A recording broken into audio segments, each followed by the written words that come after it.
అల్లాడి శ్రీనివాసరావు గారు ఆయుర్వేద వైద్యులు మరియు సేవకులు. వీరికి పెద్దలు వేదిక పెద్దలు అందరి చేతుల మీదుగా తెలుగు దేశం జాతీయ అవార్డుకి ప్రదానం చేయడం జరుగుతుంది. సార్ వీరికి పెద్దలు ఆల్పాటి గారి చేతుల మీదుగా మరి సన్మానం జరుగుతూ ఉంది. అట్లాగే నాప్కిన్ కూడా ఇలా చూడాలి మాస్టర్, నాప్కిన్ అందజేయాల్సిందిగా కోరుతాం. ఇటు స్ట్రైట్గా చూడండి, స్ట్రైట్గా చూడండి.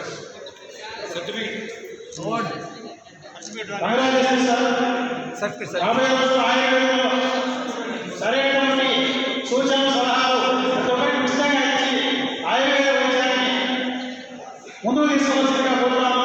ఇవాళ అలోపతి మందులతో అనేక రోగాలను తెచ్చుకుంటూ రోగాలు నయం చేయాల్సినటువంటి డబ్బు మళ్ళీ మరికొన్ని కొత్త రోగాలను తీసుకొస్తామని ఇవాళ అలోపతి వైద్యం. సో దానికి ప్రత్యామ్నాయంగా ఆయుర్వేద వైద్యాన్ని మీ చేతుల మీదుగా అందరికీ కూడా తక్కువ ఖర్చుతోటి మంచి నాణ్యమైనటువంటి వైద్యాన్ని తీసుకోవాల్సిందిగా కోరుతాము. మీ కంగ్రాచులేషన్స్ తెలియజేస్తున్నాం. తర్వాత